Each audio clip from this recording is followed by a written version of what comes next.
Lahko začnemo. Bomo nadaljevali s pogovorom o dokumentarnem filmu Mama je ena sama. Z nami sta režiser Miha Čeler in Tatjana Kneževič, protagonistka filma.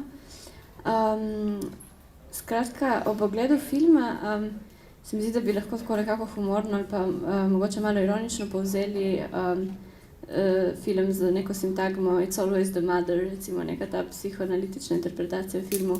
In v navezavi na to bi mogoče vprašala, kar kdaj je recimo lik zajčka Slavoja, kdaj se je prikradel film, mogoče tudi ne v obliki zajčka, ampak recimo v smislu neke misli ali pa teoretskega ozadja ali pa motiva za snemanje filma. Lepo pozdravljeni, moje ime je Miha Čeler, sem scenarist, režiser in producent filma. Slavoj Zajček. Slavoj Zajček, ne Zajček Slavoj. Zelo pomembno. To je malo daljša obrazložitev. Ironično, film o slovenskih mamah je bil tako, bom rekel, likovno, kot delno animiran dokumentarc in pa vsebinsko, kot zgodba o odnosih, najprej pripoznan in povabljen k sodelovanju na mednarodnem, danes že največjem mednarodnem festivalu dokumentarnega in animiranega filma Doc Leipzigu. Tam so nas povabili, da smo se udeležili koprodukcijskega foruma, še preden se je v Sloveniji kdo zganil za to. No in takrat smo začeli razmišljati, če morda nekdo vidi v tem mednarodnem potencial, kako bi zgodbo o slovenskih mamah povedali mednarodno. Potem se je zgodilo drugo vabilo, se pravi začetek leta 2012, je spet temo slovenskih mam prepoznal produkcija Agitprop, Balkan Documentary Center iz Sofije, ki ima nek modul, ki se imenuje BDC Discoveries. Oni vsako leto zberejo 8 filmov v nastajanju, projektov razvoju, se to imenuje z cele balkanske regije, jih vzamejo pod okrilje in jih potem peljejo po recimo 3-4 največjih koprodukcijskih dogodkih tistega leta. No in tukaj je spet prišla misel, pišu kar res, kako to zapakirati. No in meni je potem padla na pamet ta prispodoba, tujcem bolj kot nam znane zgodbe o Alice v čudežni deželi, Alice in Wonderland, in smo potem dali filmu mednarodni naslov Tatjana in Motherland. In potem pa seveda Alice je imela enega svojega sidekicka, se pravi belega zajčka, ki jo je potem v zajčji luknji vodil skozi uganke, da je lahko prišla ven, in potem smo razmišljali, kdo bi lahko bil ta slovenski beli zajček, in smo prišli na idejo, da bi lahko bil to naš Slavoj Zajček. Tako se je ta lutka razvila. Še to, da povem, pol se je filmu pridružil z sredstvi Slovenski filmski center. Vmes smo bili potem povabljeni še na DocuFestu v Prizren in potem še na East European Forum v Prago. Skratka, vsi te so se nekako navdušili nad idejo in pa potem je pristopila še Slovenska nacionalna televizija z svojim koprodukcijskim vložkom in potem smo film začeli delati in ga tudi letos maja končali.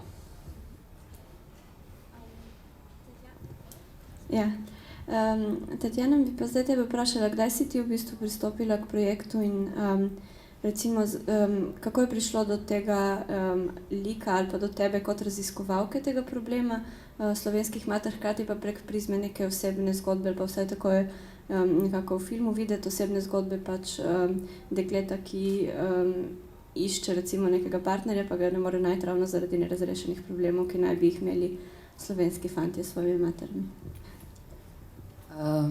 Pozdravljeni vsi tukaj. Kakor se spomnim zdaj, če vrtim nazaj, mislim, da se nekako vse začelo 2011, mislim, da je bilo pred 3 leti se je ena ideja Miha to porodila, in jo potem je mene povabil. Meni se je zdela ideja, bom rekla, krasna, hkrati se mi je zdel, se mogoče bo ostalo samo na ideji, ampak pa se to, bom rekla, lepo razvijalo in je prišlo do filma. Zdaj, jaz kot raziskovalka mislim, da zaradi tega, ker tudi sama nekako v svojem privatnem življenju se precej sprašujem bom rekla, o velikih stvareh. No. In tudi ena od teh je tudi, bom rekla, ta odnos moški in njihove matere, mogoče ne samo slovenske. Ok, slovenske, zato ker smo na slovenskem ozemlju. Jaz sem v bistvu tako gledala tudi v bistvu matere nasploh, mogoče zaradi tega, ker so moji starši doma iz Bosne in se mi zdi, da je podobna problematika tudi tam. Tako da to,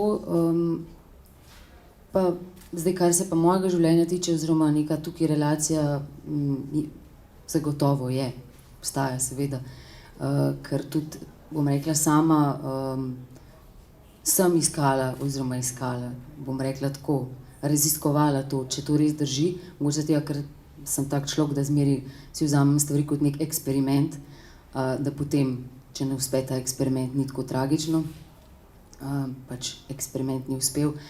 Tako da to in tudi zaradi tega, ker se mi zdi, da sem preveč v bistvu takih fantov oziroma moških, ki se mi zdi, da so že kar res taki fantje, seveda njihove telo, oni so odrasli moški, ampak v njihovem telesu je en tak fant, ki še vedno rabi mamo, se mi zdi, da ne pretrgajo te, bom rekla, popkovnice, skratka, in so pač vezani na mamo in potem seveda težko so sploh z neko odraslo žensko, oziroma kar sem jaz pač videla, da je problem, da je mama še vedno neka boginja, svetnica tem vsem fantom, jaz rečem kar fantom, ker se mi res zdi, da niso še čist moški, no. Da pa če hoče pač biti z odraslo žensko, pa mora ona biti tista svetnica oziroma pač prva v njegovem sistemu. In se mi zdi, da skozi ta film sem videla, da je res pač je na nek način problem, lahko, jaz si rečem, da je to tudi nek izziv, a ne, za nas ženske. Hkrati se pa, se pravim, veliko stvari tudi, bom rekla, strani žensk dogajala, ne, ta emancipacija in sej veliko ljudi ve, a ne, kaj pač, tudi bom rekla, tudi ženske smo doprinesle veliko k temu, a ne.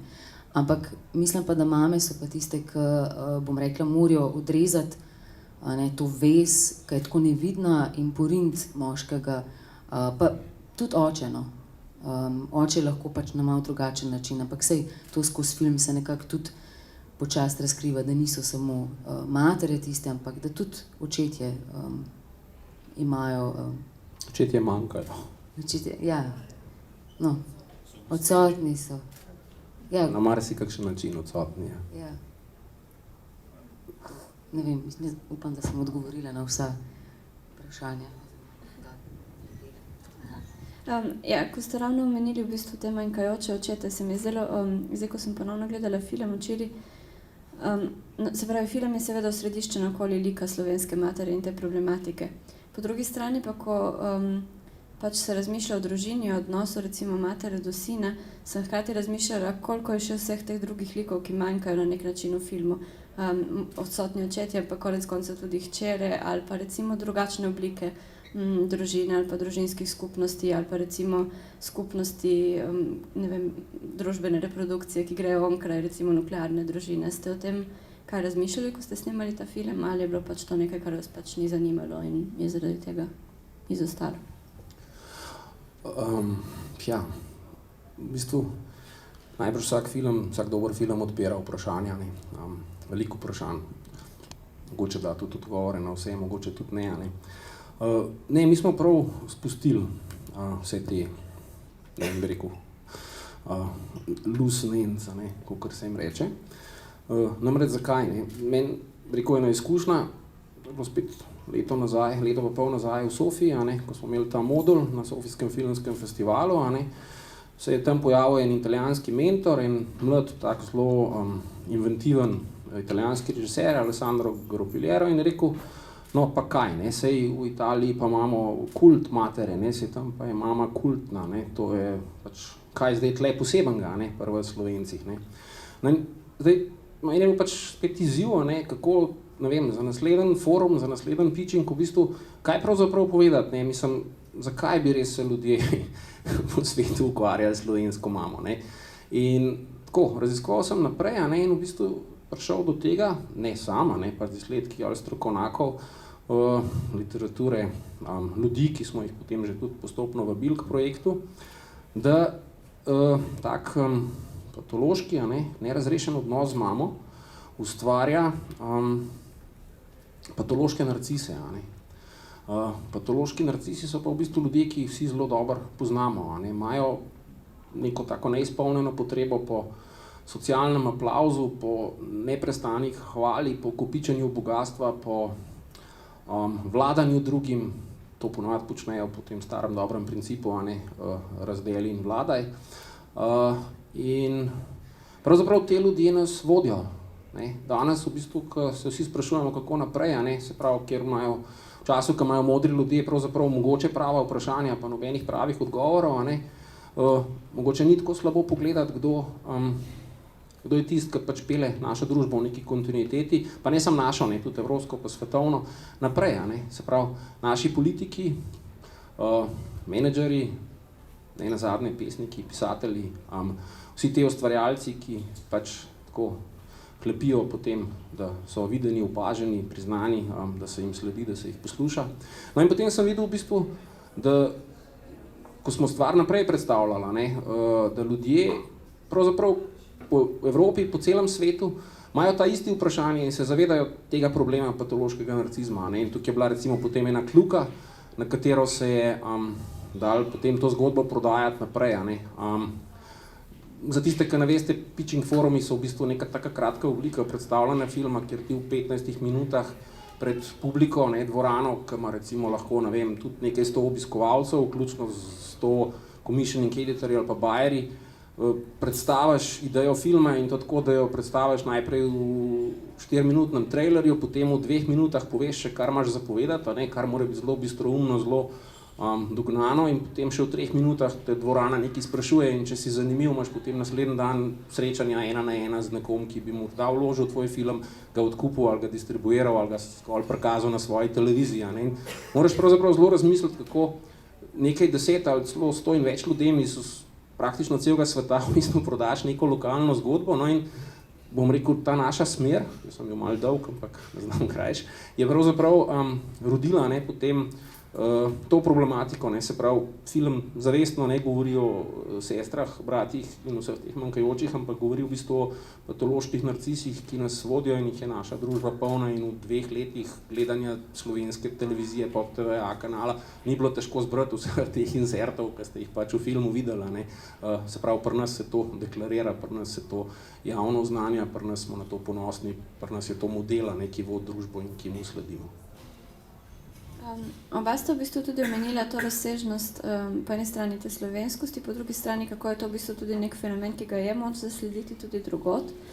In jaz sem razmišljala, ko sem film gledala, ravno o tej neki dvojnosti, tudi kako gre. V nekem smislu bi lahko temu dali to neko recimo psihoanalitično interpretacijo patološkega narcisizma, nekih oidipskih struktur in tako naprej.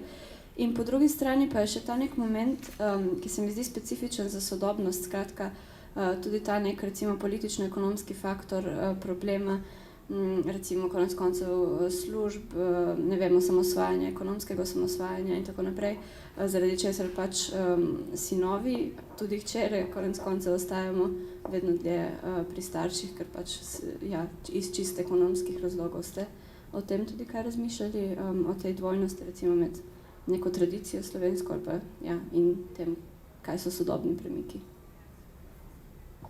Ne vem, jaz mislim, da bi nas Tatjano nikoli nisva zares imela službe. Jaz sem pač, odkar pomnim, freelancer, Tatjana je pa v bistvu, no sej ti lahko povej. Jaz mislim, da je zagotovo neka tudi povezava oziroma, da je vpliv. Jaz pa bom rekla, ne vem, jaz sem se tudi, se mi je zdelo takrat, ko sem šla, da bi mogla prejti od doma, ampak sem šla, ko sem študirala, pa sem prišla nazaj, ampak pol, ko sem šla, je bilo to. Kljub temu, da nekako nisem imela, bom rekla, neke redne službe oziroma neke službe, ki bi za nedoločen čas bila, ker to se mi zdi, da sem pred parimi dnevi rekla, da je to science fiction v tem našem času, oziroma 21. stoletju za nekatere. Tako da jaz se, bom rekla, skozi vsako leto sem znova nekje drugje, vsako leto z 100 ali pa 150 novimi obrazi sodelujem, se soočam in razvijam, tako da se mi zdi, da ne vem, če si nekaj želiš, a ne, torej se želiš odcepati, sigurno je, to tudi velja za dekleta oziroma hčere, ne samo sinove, potem pač, če je ta želja res v tebi, potem greš. Nič ne zaustavi, ne. Se mi zdi, da so vse to potem, ne vem, kaj bom rekla, ekonomsko zmoreš, a ne, so v bistvu samo neki izgovori, da ti ostaneš.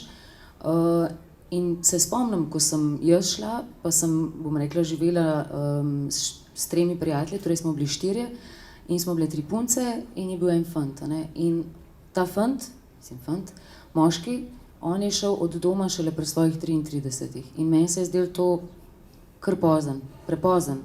Ampak on ni mogel iti, on je že v bistvu, takrat se spomnim, da je najel oziroma eno prestanovanje in je 2 meseca plačeval najemnino, to pa zaradi tega, ker ni vedel, kako bo zdaj svoji mami povedal, da on gre.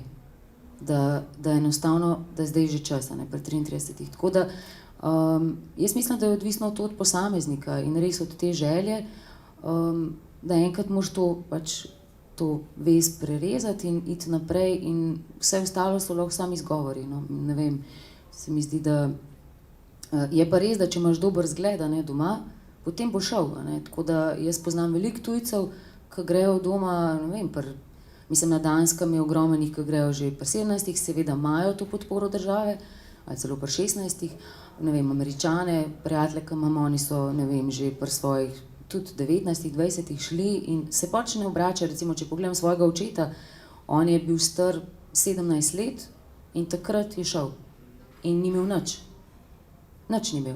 On je imel, ne vem, če je imel sploh en ruzak, mogoče pa je imel par cot in je šel in ni vedel, kaj bo in kje bo in nič, ampak on je šel zato, ker je hotel iti od svojih staršev, hotel je odrast in dejansko je odrasel, mislim, tako bom jaz zdaj pač imam svojega očeta kot primer.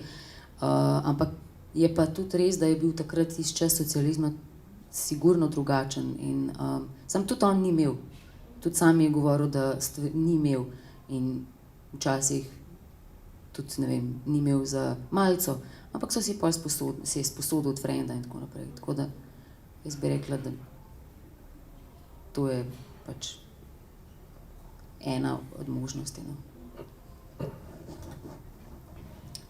Bi mogoče na tej točki kdo kaj vprašal iz občinstva ali pa pripomnil?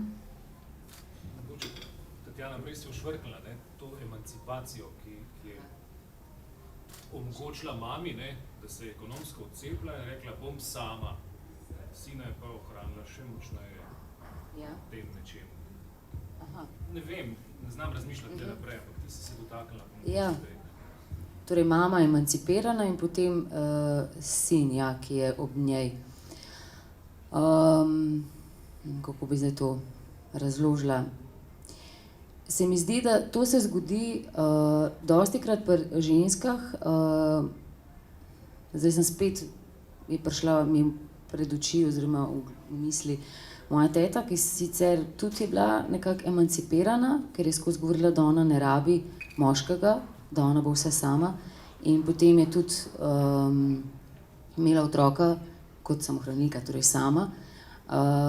Ampak kaj se je tukaj zgodilo, ona je res tega otroka, on je bil pač nadomestni partner, ne. Jaz mislim, da emancipirana ženska, ki ima ob sebi zrelega, ne, bom rekla stabilnega partnerja, taka ženska ne bo priklenila nase sina, zaradi tega, ker ga ne potrebuje v tem smislu, ne. On je v bistvu njen otrok, mu je dala življenje in mu bo pokazala, ne vem, pot, kako gre, mislim, kam lahko gre, kakšne ima možnosti in enako velja tudi, bom rekla, za očeta.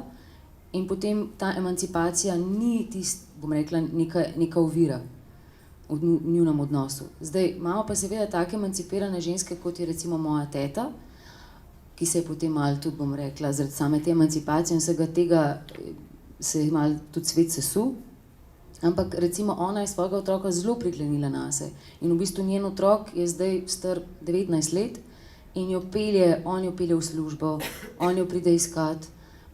V bistvu je zelo priklenjen na njo, čeprav on se želi odcepiti in se mi zdi, ko opazujem in sem, bom rekla, ne samo opazovalka, včasih tudi kaj komentiram, pa bi bilo boljše, da ne, si rečem, da je v bistvu kar dober ratal, mislim, on je dober ratal v tem odnosu, ne vem, kaj še bo, ker me včasih tudi strah zanj, za njo ne.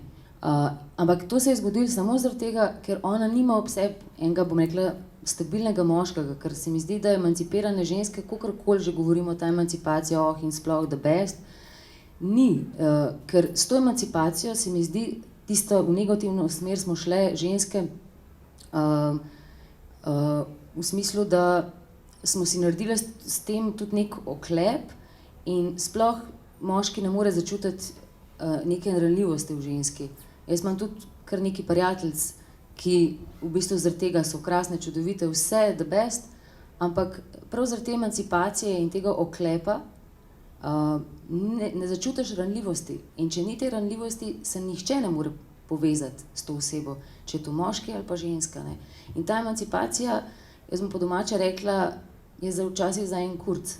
Je več naredila škode, kakor dobrega. Zdaj, v dobrem smislu pa jaz vidim emancipacijo v tem, da ženska zna poskrbeti zase in da če je v odnosu z moškim in ne vem, bo ona hotela iti na eno predstavo ali pa ne vem, bo hotela iti plesati, bo hotela početi tisto, kar je počela tudi, ko ni bila v odnosu s tem stabilnim moškim in bo to počela in bo ta moški to razumel in tukaj je tista, se mi zdi, zdrava emancipacija, da ona lahko oziroma deluje brez tega moškega čisto normalno, ker vsi smo prišli na ta svet sami, ni bilo ob nas ni bilo partnerja in tako naprej, pač tisti, ki nas je vodil na začetku, sta bila mama in oče, bom rekla, če je vse v redu, ali pa tudi, če ni vse v redu. In takrat je, bom rekla, ta emancipacija za moje pojme, kak jo jaz vidim, plus.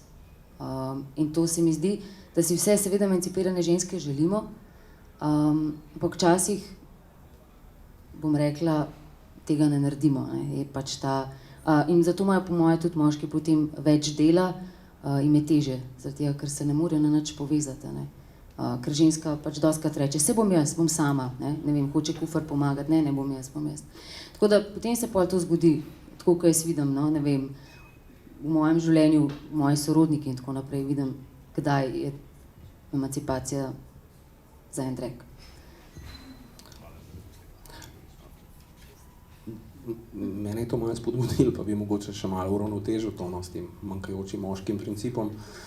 Mi smo imeli pri filmu dva sodelavca, eden smo ga potem tudi uvrstili, ne, to je dr. Andrej Perko, druga je pa gospa Vesna Godina, ki pa nam je namenila svoj čas, veliko svojega znanja, smo jo tudi posneli.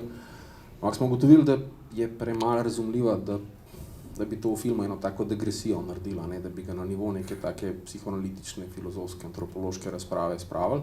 Ampak smo se pa ves čas zavedali v bistvu teh ključnih sporočil, ne, ki ste nam jih dala.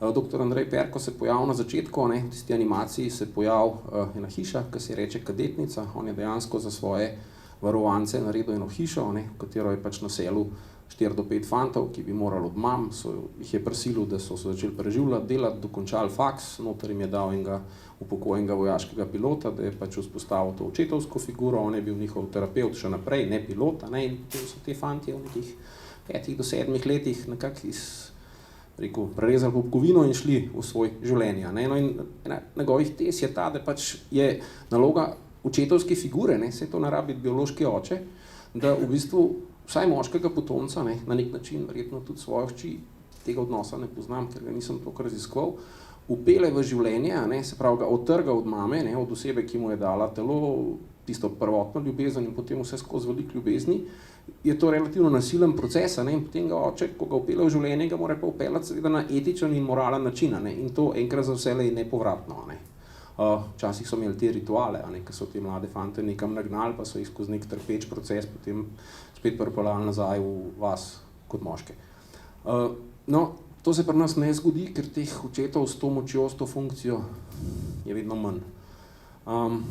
So na tak ali drugačen način odsotni, ne. Odsoten je lahko tudi oče, ki je prisoten, pa pač kot oče ne funkcionira, ne. Ali je alkoholno odsoten, pa je v svojem svetu, pa je nedostopen, ali je fizično odsoten, ali pač kakorkoli že ne more upraviti svoje funkcije. Ne. Potem je pa tukaj še en proces, ki nam ga je pa Vesna Godina razložila, je pa malo bolj nelogičen, pa težje za razumeti. Ne? Ampak v principu, ko se puberteta konča, naj bi vsak v očetu prepoznal navadnega človeka, ne? Se pravi človeka iz mesa in krvi, ne? Se pravi človeka, ki odstopa od moralnih principov, ki ni, bom rekel, kralj, ki ni bog, ne? In bi ga enostavno stresel z tega prestola, ne? Se pravi, oče ne bi več bil ta neki ideal, to vodilo v njegovem življenju, ne? S tem bi se pa potem tak človek emancipiral in postal imun na vse te ne vem, velike družbene figure, ne? Ki potem vlečejo ljudi za sabo, jih polarizirajo, vlečejo na svojo stran, ne? Ker pa pri nas, ne, se največkrat ne opravi ta prvi korak, ne? Kaj šele potem ta drugi, ne? Smo pa slovenski moški, oziroma moški, ne? Se pravi iz tovrstnih družinskih struktur, vedno zazrti v neko praznino, ne? Kjer naj bi se pojavil ta oče, ne? Se pravi ta fenomen tega popolnega očeta, ne? In potem v to praznino vskočijo politiki, ne, vskočijo neki taki družbeni protagonisti, ne, ki pač svojo močjo načini, naj si bodo etični, moralni ali ne, stopijo v spredje, ne, in povedajo. Ne. In te ljudje lahko peljajo potem moške v državljanske vojne, v obče vojne, vsakršne, ne vem, nesmisle. Ne. Če se spomnite, 60 let nazaj je približno pol Slovencev sledili enim takim, ne, druga polovica pa drugim takim, ne, in so praktično sosedje streljali drug na drugega, so se pobijali, zapirali, morili. Kot zanimivost, tega sicer nismo dali v film, Hitler je imel intenziven odnos s svojo mamo, oče je bil nasilen pijanec, Napoleona je njegova mama praktično spremljala vse posota, ne, in je v bistvu tudi režirala vse poroke za razširjeno družino. Aleksandar Veliki je bežal od mame, dedek Mraz islandski ima mamo Grilo. Tako da v principu vsi te veliki, ne, vsi te, po katerih smo se navajeni zgledovati, pravzaprav zaradi te nuje pokazati se, požeti socialni aplavz, biti viden, ki je v bistvu patološka nuja, so se nam nekako kar usilali, ne, in zavzeli te neke pozicije, po katerih se vsi oblikujemo. Ne. Nažalost tudi umetniki, ne, nažalost tudi veliki pesniki, pisatelji, slikarji, tudi filmarji. Hvala, mogoče še kako vprašanje ali pa komentar? Če ne bi jaz mogoče za konec samo vprašala na kratko še glede recimo forme ali pa sloga filma, zakaj ste se odločili v bistvu vključiti animacijo, hkrati pa tudi ustvariti neko naracijo, ki je nekako na trenutke fantastična, na trenutke kot neka detektivka, celo neki momenti srhljivosti ali pa pač recimo kot so v pravljicah. Zakaj na tak način film o slovenskih mamah? V bistvu čisto enega pametnega odgovora na ta vprašanje nimam, zato ker se mi zdi, da sem si jaz to vzel tako, bom rekel, za svojo dušo, ne, da tako na neki griv, čist način, pri katerem res neizmerno uživam, povem to zgodbo. Z mano je sodeloval tudi en izjemno talentiran fant, Gregor Kocijančič, ki ima tudi svoj študentski film tukaj, ne, taka izumirajoča vrsta, ki dela to stop motion animacijo, danes to vse z računalniki počnejo. Je pa še ena stvar, no, ki pa pri nas vidim, da mogoče še niti ni kot ideja vzcvetela. Zunaj se zdaj pojavlja trend animiranega dokumentarnega filma, ne, kot sem že prej omenil, Doc Leipzig je v bistvu središče tega trenda. Zgodbe, teme, protagonisti, ki jih ne moreš posneti, so mrtvi ali se pač ne morejo pojaviti, se delajo danes v animiranem slogu v dokumentarnem filmu, ne, in tle so tudi ogromni budžeti, če narediš celovečeren dokumentarc, ki je čisto animiran, to stane bistveno več, kot bi delal dokumentarca, ne stane kot celovečerna risanka. Tekalo skoraj 4 leta. To pomeni, da v teh 4 letih seveda sem tudi raziskoval recimo osebne podatke, osebno biografijo Marije Fuchs, ampak sem tudi živel tam z njo, sem se približal in je moj odnos z njo se stalno recimo transformiral, zato jaz mislim, da v filmu seveda se vidi Marijo, se vidi odnos Marije s plesom, odnos Marijo z učenci, ampak mora se vidi tudi moj odnos z njo, v bistvu odnos kamere z Marijo Fuchs in vedno smo skušali jo slediti, ne? Ker V bistvu Marija Fuchs je umetnica, je ženska, ki zelo čuva svoje prostore. Te ne pusti, da se toliko približa. Zato, da sem se toliko približal njih s kamero, sem potreboval več let, ker tako je potekalo snemanje. Ko si omenil njeno metodologijo, zvemo iz filma, da obstaja neka njena metoda, ampak je ne razčlenimo v neki teoriji, ampak samo vidimo v bistvu izid te njene metode in se mi zdi zelo lepo, kako res naravno in sproščeno to dobimo kot gledalci.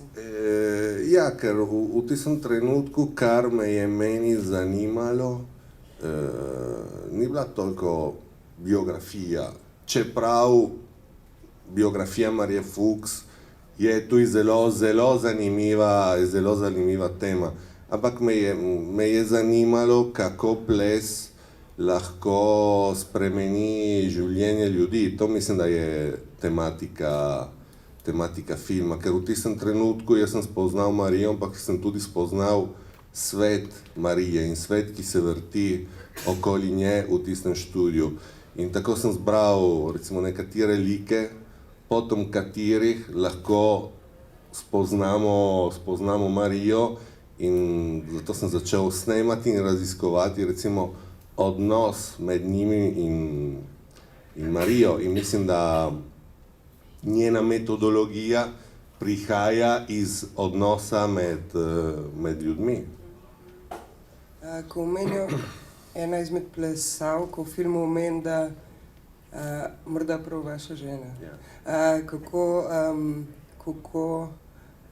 Kako je glavna stvar, da se tukaj lahko sprostiš, in lahko potem si, kar si. To se mi zdi tako zelo pomembno za to okolje, kjer se potem vse to dogaja.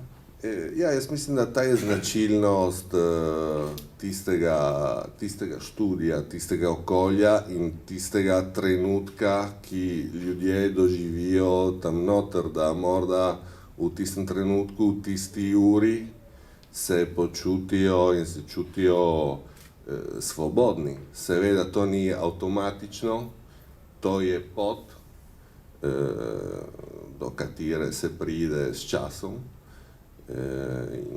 in se vadi, ampak recimo, da ta je tudi cilj Marije, tako pomagati in učiti, če se lahko to poučuje, biti oseba, ki res si in ne tisto oseba, mislim, kar mi moramo biti v družbi, imeti maske, in to v tistem trenutku si lahko slečemo masko in smo, kar smo. To mislim, da je značilnost Marije in Marijinega plesa v tistem študiju v Buenos Airesu.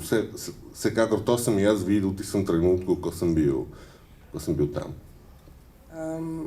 Film pride zelo blizu, mislim, dobesedno na par centimetrov od ljudi se pomeša med njih. Čisto tehnično, kakšna ekipa ste bili, da niste zmotili tega prostora? Dve osebi. Jaz in David Rubio, ki je tudi snemalec in koproducent filma. In seveda, da sva se lahko tako skrila, recimo, da tako smo skoraj postali del pohištva v študiju.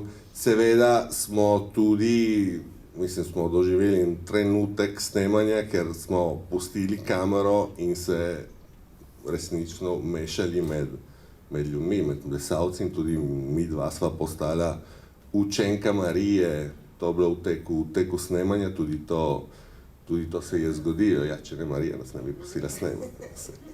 Zato sva tudi mi dva postala učenca Marije Fuchs, recimo, to je bilo en mesec leta 2011. Od takrat še kaj plešeš? Ne. Malo tango sem se naučil, v prostem času. Kakšno vprašanje iz publike morda? Ja, Me zanima, ali je Marija videla ta film? Če ga je, kako se je zdaj? Ja, Marija je videla film pred enim mesecem doma, kajti v Buenos Airesu nismo še predstavili film, ni imel še javne projekcije. V bistvu po Benetkah, ta je recimo druga projekcija. In res je bila zelo ganjena, emocionirana, ponosna, ker tudi Marija ima zelo specifično idejo kinematografije. Ona gleda 3-4 filme na teden, zato dobro pozna filmski jezik, zato tudi med snemanjem jaz sem ji kazal material in vem, da, mislim, vedno je kritizirala in vem, da ni bilo, mislim, ni bilo avtomatično, da bi film ji bil všeč, ampak ja, film je bil zelo, zelo všeč in zato se je tudi v filmu prepoznala. In ta je bil recimo moj cilj, ne. Še kakšno vprašanje mogoče? Se zdi film odličen zaradi glasbe, pa me zanima, kako ste izbrali tega avtorja? Ja, Luka Čut je avtor glasbe, on je Tržačan, se poznava že več let, sva že skupaj delala na mojih kratkih filmov. In to je bilo tudi, recimo, pot precej dolga. Jaz sem začel z Luko in se ga vprašal, naj začne pisati za vsakega lika eno temo, eno glasbo. To se pravi, da on je začel pisati brez da bi, seveda je videl material, ampak ni pisal glasbo na montaži v prvi fazi pisanja.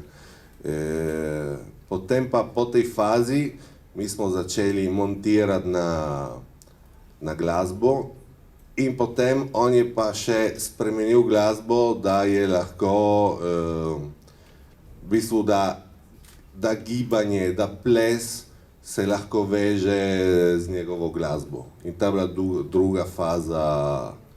druga faza recimo ustvarjanja glasbe, ne, ker v filmu to vemo, ker to so nam vedno, stalno me vprašajo, katera glasba prihaja iz študija in katera glasba je pisana.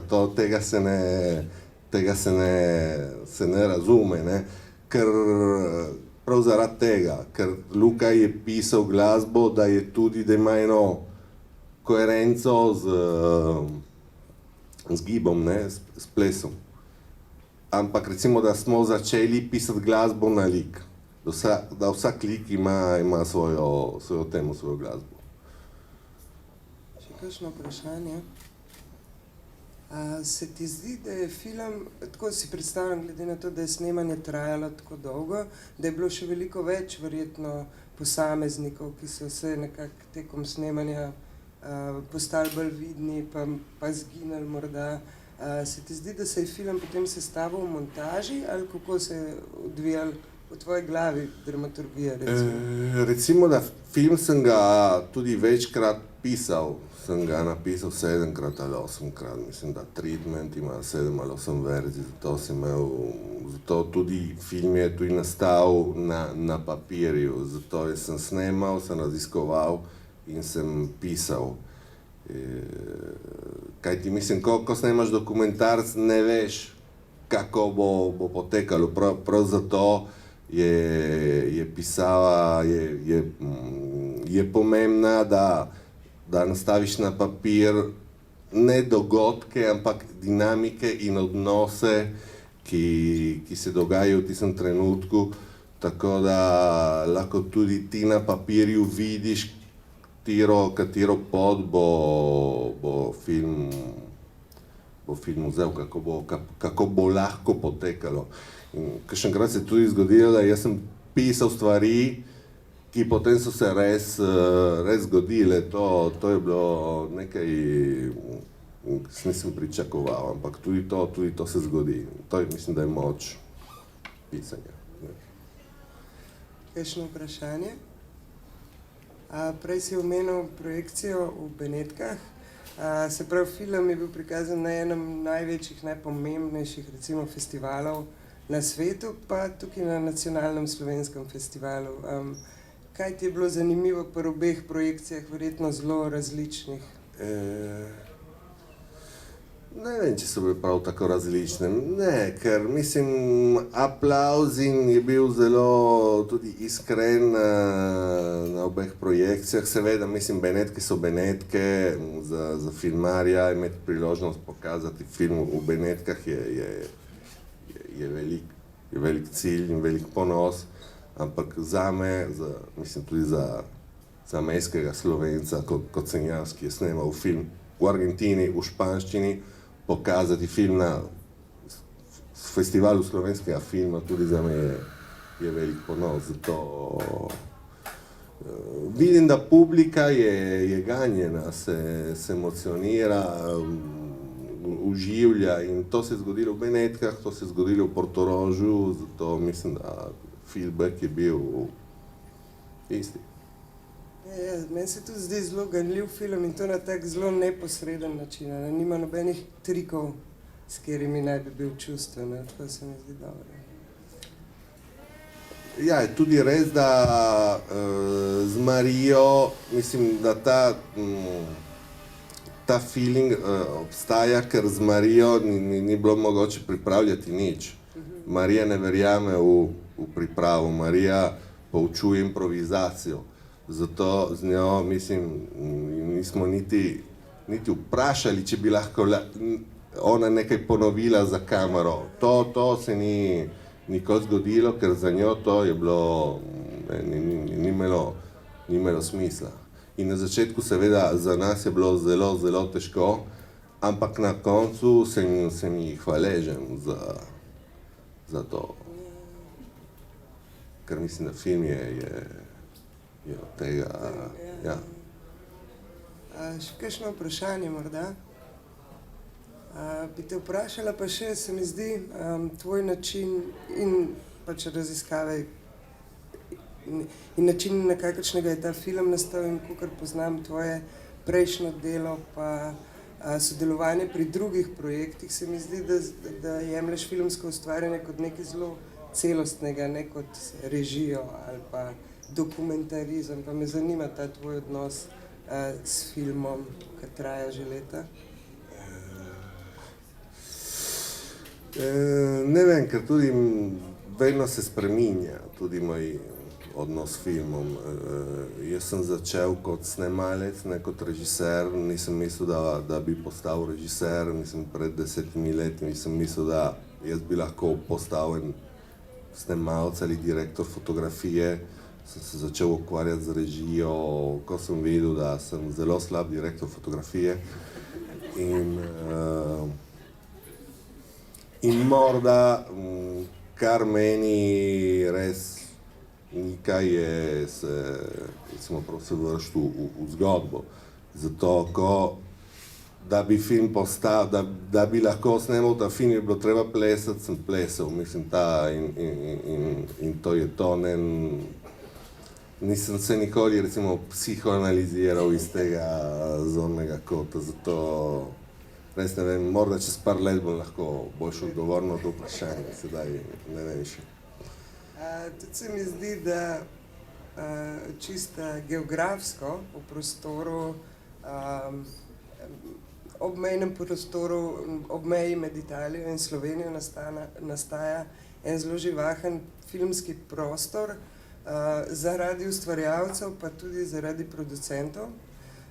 Igor Prinčič, pa potem tudi Miha Černec. Dogajajo se projekti sodelovanja, se ti zdi, da je meja postaja tanjša, ali je to dogajanje že ves čas tam, pa mogoče samo ni bilo tako vidno? Ne, jaz mislim, da to se je začelo pred 7-8 leti in sedaj vidimo rezultate tega sodelovanja, ki je filmsko, ampak tudi kulturno, morda tudi politično. In In seveda naš prostor je tudi filmsko zelo živahen, ker imamo dosti zgodb, ker mislim, naš prostor ima zgodbe, ki nihče ni še pripovedoval, zato imamo dosti stvari za povedati. In kulturno tudi to, recimo, soočanje med Italijo in Slovenijo, med latinskim in slovanskim svetom, mislim, da tudi to lahko nekaj ustvarja, ne? In to mislim, da to se dogaja v tem trenutku in tega moramo vsi biti veseli, da to nastavlja, kajti ne vem koliko v Evropi, koliko prostorov kot naš obstajajo, ne vem, mislim, da smo med jih malo. Tako neka specifika tega prostora je, da je nešteto specifik, noter, to se mi zdi, ne? Res.